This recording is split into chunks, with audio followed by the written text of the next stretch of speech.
I want to welcome you to Dream Chasers Radio with me, your host, Yaya Diamond. You can get us on dreamchasersradio.com.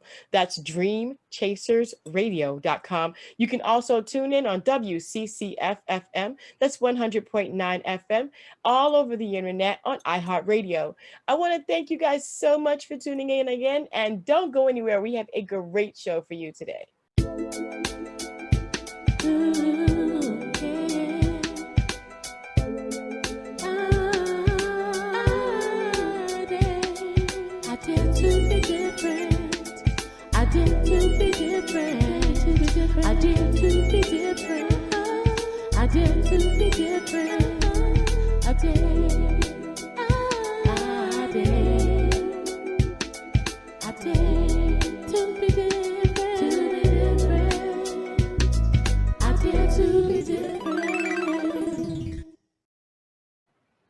Welcome back to the show. Oh my gosh. So you guys know.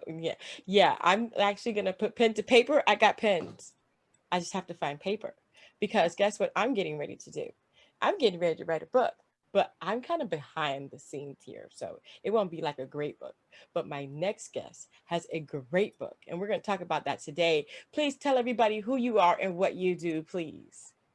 Well, look, thank you so much, Yaya, for inviting me on your site and your radio talkback or whatever. It's a great honor. And also, I'm 70 and quite shy. Oh. And yeah, so talking about it, I'm so passionate about this book. So I would love to talk about it. So thank you for this invite. I feel very honored to be here. Awesome. So the start of the book, my English is appalling, but my maths is fantastic. So when I was 3, I woke up with this voice in my head, remember who you are. And it was a real stormy night. And it's like, wow, I'm scared. I'm at the bottom bunk, sister at the top bunk. And I'm very cold and I'm afraid because of the thunder and lightning and too scared to get out of bed because the alligator's going to eat my feet and everything. And then this voice boomed out, remember who you are. Oh, gee, he's talking to me. And he said, use your mind. I thought, oh, I'm only 3 years and 3 months. So I created the fire inside of my body and instantly blankets were thrown off and no longer in fear. That was my awakening. And from through my life, I have never felt like I fit into society. Don't people hear voices, see things, or this higher intuition, which they call, it's natural to humanity. So through my life, I felt that I didn't fit into society. Understanding now at 70, looking back, nothing that we do in our life is by accident. Right.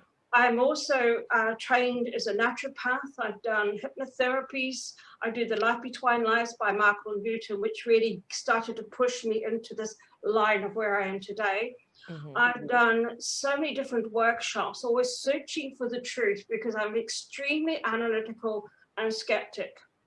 So later on in life, I went through school and came out and got on with life. And, you get married and then this voice said, you will give up Auckland, go to Auckland and train to be a hypnotherapist. Husband gets a transfer up there. And I'm thinking, this is like manipulation somehow. So half year later, I moved up to Auckland. I gave up. I'm now here of service. I'm listening to that voice you can call God, whatever. I call it spirit. And so I started on this journey of working with people's minds. And then I got the calling to do a speech thing over in Sydney, so to try and remove my shyness. Then I went back and I learned the Michael Newton, where you take someone to a lot deeper level of consciousness. And I feel that this is my forte because unfortunately I have great memory. So the first part of my book is about how you might help understand children that are seeing things or don't fit into society. Don't push them away. Understand that we're all awakening to our spirituality, to who we truly are. And so that's why I call it, Who Are You? So that's the first part of my book. But the second part's the interesting part. It's lots of little stories because I'm thinking, why is it I'm very connected to Moses or somebody or other? You sit there and you're thinking about this. So I started my traveling to different countries where I would get a group of people to help pay for the top Egyptologists, say for Egypt, or the Mayan who's done 26 years studying, and he teaches the Mayan culture in the University of Mexico. So my guides have to be well educated, because what I've got is a gift or a hurdle that I can regress into the past. And that's what I've been doing all my life, but you keep it quiet because you get ridiculed. And I have been ridiculed and ostracized from my family, but now they're understanding, especially my husband, who is now my top supporter. So just give me an example of one of them, which really blew my mind, was when I knew I had to go to Mexico.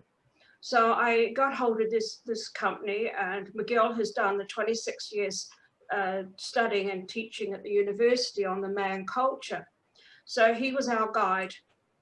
And we went to a place called Yaxchillan, which is on the river, and then you go up onto the land, where it's so ancient. But to go through, you have to go through a like an archway onto the sacred, very ancient piece of land.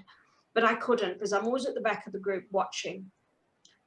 Couldn't, it was like walking through concrete, and people saw this, and one lady come up and said, well, if I change my frequency, because she's acting like a 10-year-old, I change my frequency, you can jump in behind me. And I said, oh yes. Now my girl saw this, so he's learned by now that I'm a bit different. And I got into the land, so we did the ceremonies, and this is right, Gail, I'd like you to meditate if you don't mind. So I sat on these very ancient steps and had the most amazing experience. And I'd like to share this if I could have a couple of minutes, because I think it's actually quite interesting to what's going on in this world right now. Definitely. Because Earth is cyclic.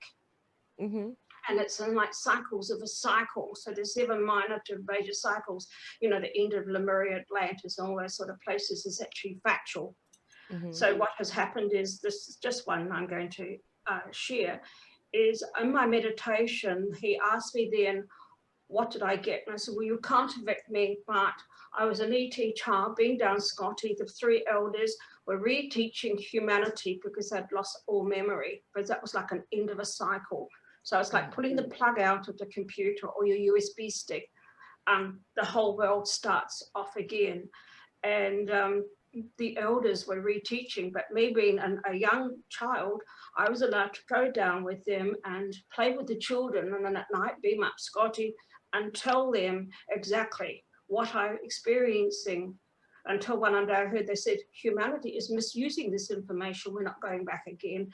So I decided to hide, and I stayed, and they just left you there, because that level of understanding don't have what's right or wrong. Everything just is. So it's your choice to do whatever you believe in. So it's the people listening to this, it's their choice to believe me or not. But I can assure you, the second part of my book, there's lots and lots and lots of stories. In Egypt, I have a top Egyptologist that he says, Gail, can you do this? Can you do that? So this is the thing that somehow or another I have been given that particular gift. I feel very honored with it. Now, the third part of the book, it's a lot more technical about cycles of Earth and so on. So the DNA, how the DNA was brought in, it's about Moses and the Ark. So I'm not religious as such, I call myself spiritual, because I believe you're either a good person or a bad person. So that's my book, and it's my job to try and awaken people. So that's why that book has taken me 4 years to write, because it's like opening up your Pandora's box. It hasn't been easy, and people look at you and think she's nuts, or some people just want to own you. Been quite difficult, but never mind. Well, I do believe that people have different gifts, and people have different callings. And so I don't look at anybody in a, I want to interview everybody. So Well, yes, that's what I do too. I wish I could spell. My typing was atrocious. If you remember who you are, that's why it's no longer, because my typing, I can't type. No. Well, you did a great job. And I wanted to ask you a question. Do you believe that you were here before, or do you believe in past lives? Yes. The one in Yaxchillan, when I told Miguel, he says, why did you hire me? I said, because you've been studying the Mayan culture for 26 years. He says, yeah, that's right. I says, that's why I hired you, is because I'll tell you what I got. And, you know, the beam down Scotty, the UFOs, how many people are starting to awaken? There has to be another intelligence out there. Oh, yeah. And he confirmed it. And then he said something that really stuck me up for quite some time. Wow. He said, you know, if you know between the Sphinx and the Pause, there's Stella, okay, in Egypt. Well, there was a Stella not far from where we had done this little ceremony. And he says, come with me. And I thought, oh. He says, why did you hire me? I said, because you're educated and you can read that. He says, that's correct. He said, would you like me to read that? I said, yeah, that'd be nice. You know, I really read it. And I'm saying, I don't want to hear. And what it was a record from the villagers, and this is a very ancient village, who had written on a stela that over 500,000 years ago, a higher level of consciousness of beings had visited Earth, and then they stopped coming. And it's all in the stela. And he says, I can read it. We've been able to interpretate it. Now, I'm not stupid. I'm very analytical. And there was a little bit in my story that I hadn't shared with him. Now, my confirmation of this story, it makes me quite emotional, sorry, is that he read it on a stela. And I'm thinking, oh, you know, where's the gin and tonics? You know, I need spirits in a bottle, you know. It's like, I can't handle this, you know, because there's enough to do once he did.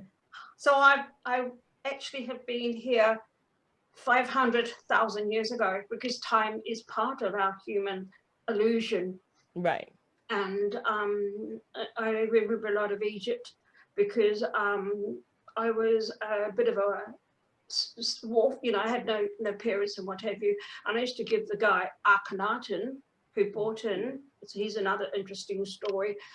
And he took me on board because I used to go and cheek, and he thought I was a little bit of a fun. So I was this little lap dog. I'd run around after him and everything. And I have had meditation where he's come in, and I got some information while I had someone else under, because the skepticism, I had someone under in Christchurch, and she says, oh my God, I'm the incubator for Tutankhamun. Now, this is where the Egyptologists like me going, because I can regress. And I know where the daughter is, that Aki, I call him Aki for short, they lost a daughter, and a top Egyptologist called Lotfi said, Gail, can you go and have a look in here? And I said, sure. And this is, we're looking for the body of the second daughter. And I said, not here. But every one of the group found out, but I kicked all the Egyptologists and everybody out of the tomb and said, this is sacred. Now, Akhenaten's given me a lot of proof on this. So in my analytical mind, I think we all should be analytical, always questioning. My book, I'm hoping, will get people to question. Don't be gullible and believe everything that you're told. And it doesn't matter if you're a Christian or a Buddhist, or, you know, because I've been to the top of Tibet, you know, I've searched. So that's my second part of my book. Right. Wow. Did that answer your question? Did No, that answer your question? Yeah. Yeah, no, you know, I was like thinking about that, because you were talking about regressing, and the only way I can consider a person to be able to regress is if they had something to regress to. And so, I mean, that's the reason we do. But yes, definitely, you did answer my question. So hypnotherapy, tell me about that. And you have that in your book, The Power of Our Minds. That's a big thing. Like you were saying a minute ago, how time is an illusion. And it truly is. I mean, you can split it however you want to split it. Literally, most people go with the 24 hours, 7 days a week. But how about 12 hours? How about 6 hours? Yeah. You see what I'm saying? How about morning and evening? How about the full day and at night you sleep? I mean, does it have to necessarily be hours? Can't it be time frame of sun up, sun down? I mean, it is an illusion, to say the least. But the power of our minds. Tell me about that. Okay. As a naturopath, which was 4 years studying, on the tutor was actually teaching doctors, so she was a very high up boom, you know, very hard. And then I started training to be a nurse because my ambition was to actually own my own geriatric home to look after old people, because I love old people, and I think, you know, they're just sitting in a room waiting for God, or whatever you want to put it. So I'm regressing here. Sorry, my brain's just gone crazy. So this understanding about the mind. Sorry, I've lost my train of thought here. What was the question?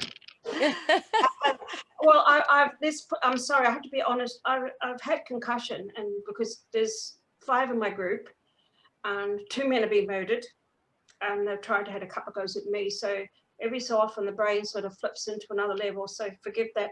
Yeah. So It's okay. what was the question again? Sorry. We'll be talking about the power of the mind in the Yes. book. Yeah. Yes. So the mind is, and when I've done all my studies of it, we're only using 3 to 5% of it. And the tutors at nursing at the college couldn't understand some of it. So we went into the doctor's library to research it. I also have a doctor who I'm going to write another book on. His name's Dr. Dinesh, and his story is very interesting too. You know, why have we got 100%, you know, brain? So by getting into hypnotherapy, it opens up the door for a trained therapist to go in and ask questions. So to me, if you can use your mind, the mind is all powerful. So I've been using it to create petrol in my car, because what is life is an illusion. Okay, well, if you say life is an illusion, let's put it. So getting into the mind, we're only using 3% of our brain. So why are we only using 3% of our capacity of our brain? You know, there's a lot more, because it's not sitting on cloud 9. We incarnate with everything within us. But the thing is, you have a huge room of library. Here's an analogy. And you only want to read certain books. You don't read all the other books. Okay. So the mind is only going to allow you to remember certain parts that you've incarnated to do, like to pay back karma. I do believe in karma. So, okay, I've got to clear this karma by speaking my truth is one of my karmas, and also a few others. So by the use of hypnotherapy, you can hypnotize for giving up smoking. That I'm not really into all that, because it's simple. Everybody's out there doing it.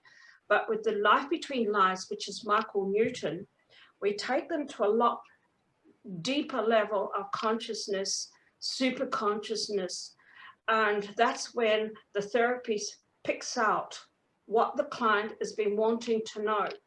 Like, why have I been born into this family? Why am I born poor or wealthy? Well, but with me, we're not just getting their answers for them. I have been given the tools to get them to another level of consciousness, which is getting more into the spiritual aspect of it. Because to me, in my opinion, Earth is cyclic, right? Right. Atlantis, Lemuria. This one is an experiment. It's about us. And it's about us saying, hey, sister, it's nice to meet you. There's no color, there's no religion, there's nothing. We are all one people. We're called beings or humans, okay? Right. And in the next level of consciousness, which is we're in what they call third dimensional stuff, fourth is in between, which I feel that here we're going to be weeded out. And I was told we would be weeded out in February, so that was a bit scary when I'm seeing this COVID. So everything they're telling me is factual. I drew the short straw in this life. So with the Michael Newton hypnotherapy, I'm getting even to be able to do it on Zoom, which is interesting, which is what Nostradamus predicted in 1500s, that technology be our savior, but also be our downfall. So by having someone under, I then want to say, you know, ask their questions, you know, have they had a past lifetime with their husband or wife or family, or why do I feel so connected like me? My last lifetime was an Aboriginal stolen bride. Why do I feel so comfortable, and I'm more at home in Australia than I am in New Zealand? So going to Ulu to presentation is like I'm going home. So with a lot deeper level of going into this to open up more than 3% of the brain capacity, and I love Morgan Freeman's stuff that he does. that you can go and say, okay, we need to remember that little piece. Because what you do, if you murder someone in this lifetime, you're going to come back to be murdered, to have that experience. Wow. If you are wealthy and you don't share your wealth, you will come back to feel what it's like standing on the side of the road begging.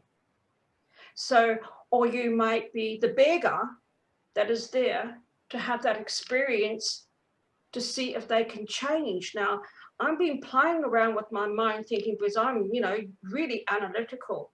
Mm-hmm. If we have disability, how else can we use our mind to help other people? Mm-hmm. So in my many years now, I've been using my mind where I can hook into someone if you see them on the street and instantly know that that person needs someone to talk to. They may be suicidal or whatever. So the money that I earn goes to charity.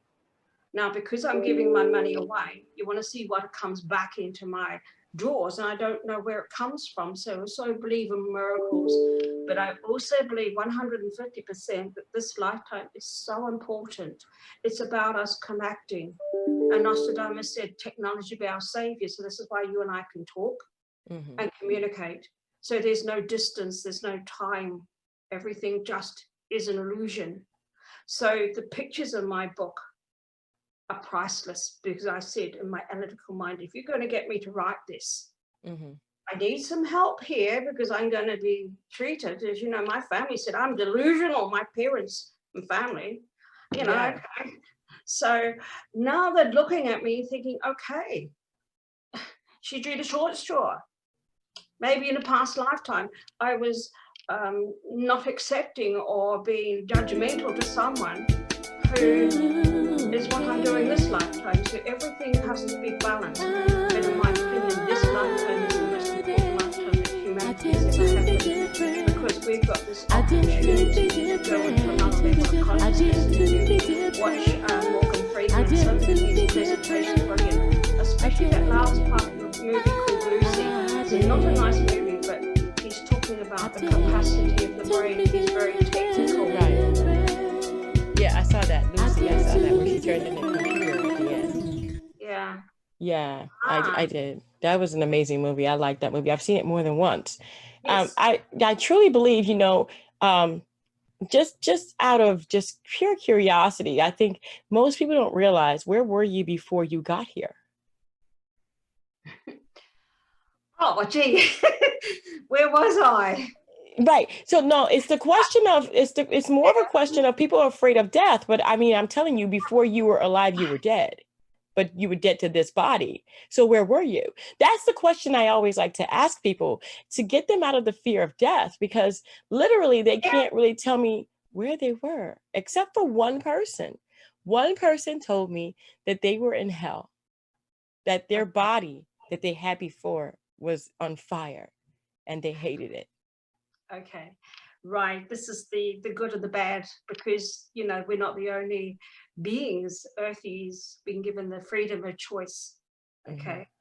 Now, if you could say it's like a nightmare. What creates nightmare? It could be food or anything. Now, when I go home, as I call it, I don't go to heaven. I go somewhere different. Okay. It's like I go home to a spacecraft. I've visited many spacecrafts, all right? There is a set of books that I would like to share if people would like to get hold of them. They're done by the Eden Church, and they're called the Left Behind series. And it's amazing, because the last 3 books explain it in a very non-technical way that you're just reading a book. There's about 20 books in the series, and you just can't put them down. I thought, wow. So when a person dies, okay, they've had, in my group, there's five. One guy had to move out of Auckland because he knew he'd be killed. He was. Another one moved out. He had an accident, ended up in a wheelchair, never had to walk again. And God said, remember who you are. He got up and walked out. He got back into his truck, had another accident, ended up back in Otara, and they said, we told you, we don't understand these things. And in the end, he got the word again, get up. and get on with your work. So he did. Now, he had gun choppers. Him and I used to what I call cross-pollinate and work on each other, because we all need healing and, you know, counseling. And he had gunshots in his wagon. Someone was trying to kill him. Now, who are they? Okay, so this is the duality. I see negative spirits. Now, I've had so many near accidents, and the last one that threw me off a deck, then threw a 5K wood at my head and a plant that I couldn't even pick up, trying to kill me. So, you know, there are demons walking amongst us. You don't have to go to hell. So where does these thoughts come from? They've got to come from someone. So in the beginning, there was no reincarnation. Now there is. So what we sow, so will we reap. So this is where the reincarnation comes. If you're a nice person, you will come back and not have to pay back karma or a lesson. So where do people go when they die? Most people that I've worked with have come out of their LVLs and said, was that all it was? There was no fear, no nothing. It just, well, where did you go? They were out of their body before they took their last breath. This is common, okay? So I was out of my breath before I was pushed off a deck and, you know, straight down onto concrete, you know, okay. I haven't had any issues except a little bit of the concussion where your memory is bad news. So they've been trying to wipe me out. And so really, I've had 4 more pushes and falls and things. And at that particular time, I would say that when someone's ready to pass over, they're actually out of their body. And it can be a most amazing place of bliss, peace. And there's usually like passed over family relations come to visit you and welcome you to that level of consciousness. Does that make sense to you? Yes, it does. Goody. So it's what the person as an individual. Now, if that individual, like say if I went out and I didn't share my wealth or whatever I've got to share, and I was an absolute, excuse me, French, asshole, kicking everybody, being nasty, then what I'm creating is my next lifetime where I have to have that experience. Now, sometimes people have got to go in to be the negative to give someone a positive experience. So on the other side, it's non-judgmental. Okay, so to me, I'm hoping that people read my book will awaken them that there is nothing to be afraid of except the life that you've lived today. You know, be a nice person. You've got nothing to worry about. That's right. The people that meet you, I don't see them as angels. They're usually people in white. They're just lovely, and you're usually counseled. Like you go to a council. So I'll shut my eyes so that I can keep concentrating here. And every person has a different counselor. So some people have 3, some had 20, but most of the clients I attract have about 3 counselors. Now there's the angelic realm, like the Melchizedek. So Lord Melchizedek is the overlord of our planet, if you're into that. Don't believe that I go to church every week, you know, I believe in spirituality, not religion. So then you can have different counselors. And that's when I would say, my clients got me questions, so let's talk. And it's all on tape. I've come across another lot of counselors, depending on the client, and they're the ETs. And it's like, it just is, get on with it, you know, they're hard to work with. And you're sitting, oh, I'm only trying to do the best for my client. Then there's another one I've come across, and I've only had 2 clients for that. And it's like, I don't know who they are or where they're from. But it's not easy because the communication is not through the voice, it's through the mind. So that's the hard people to get. But most people, the angelic, so when they pass over, everyone says, oh my God, I'm out of my body, look down, you know, have you had an out of body experience? Oh, wow, you know, look who's come to my funeral. You know, people, I haven't seen them for a while. And sometimes they will scratch because if they can make their presence known that they're there. And some of them are saying, I'm out of here, hallelujah, because life not easy, is it? It's like, bloody hell, it's getting really hard. And they go straight to, and they're met by what we call a guide. Now, the guide can be an angel, whatever you envisage, it doesn't matter, it's just a being. And they will take you into a counselor chamber where I'm allowed to, as a therapist, to go in, and being psychic, it certainly has given me tools that I am now grateful for, where before it's been a hurdle, it's just amazing. It's a gift. And Wow. okay, I drew the short straw. So everybody who goes to a different counselor, and it's like different. But the people who are what they call locked in purgatory, which I hate, is because they've had no understanding of where they're going, and they're floating around, and they become like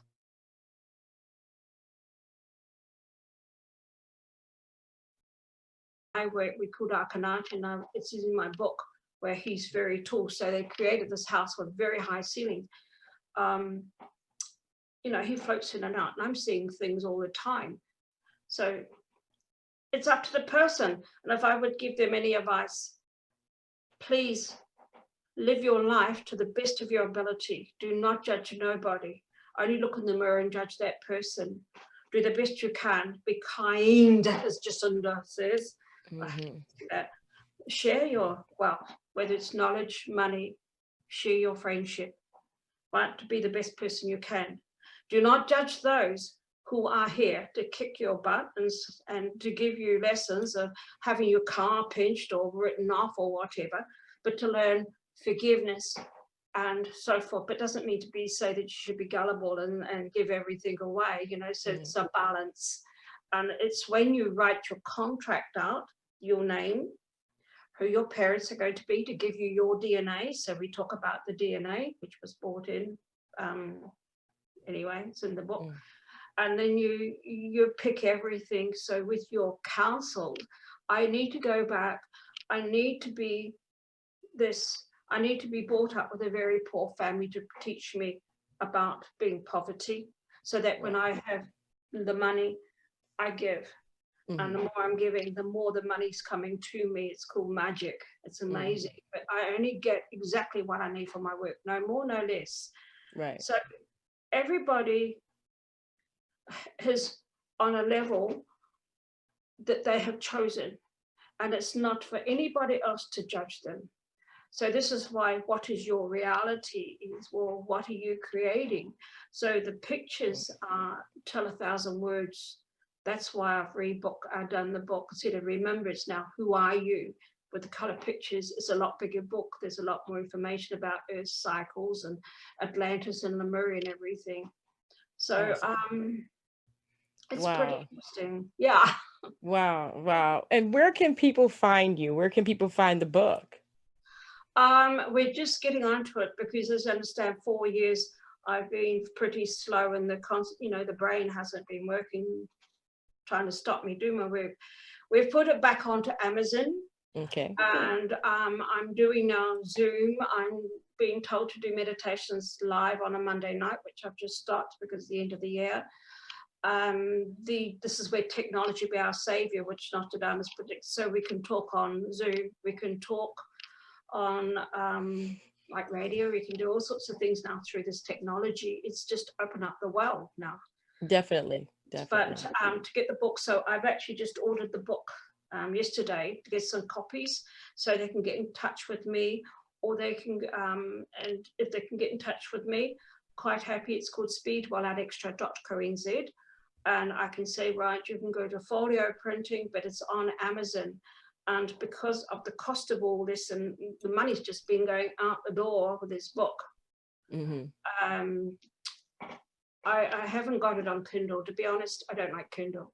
Because to me, I like to read a page a couple of times, and I love highlighting and scribbling and saying, right, wow, so this book's full of information. Right. So that's why I like, and it's a bit heavy, so it's a big book for what it's been done. It's 3 books in one. Amazon at the moment. But I'm on to that now. Awesome. So we're going to have all that information in our description box below. So all you have to do is click on it. It'll take you straight there if it's highlighted. If it's not highlighted, just go ahead and copy and paste that into your browser. Click enter. It'll take you straight there. Miss Nicholls, I want to thank you so much for being on the show. You have such great information. And I mean, you've taken me through a journey. And the journey was really, really interesting to me. What I've learned from this interview is that you can't really be scared of your past, but you can only look forward to your future, and your present should always be conscious. Thank you. And thank you so much again for being on the show. And thank you guys so much for tuning in to Dream Chasers Radio. And don't forget to dare to be different. Until next time, guys. Okay, thank you.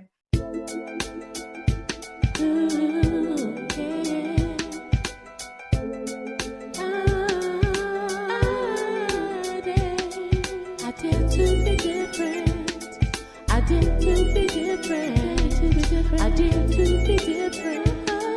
I dare to be different. I dare.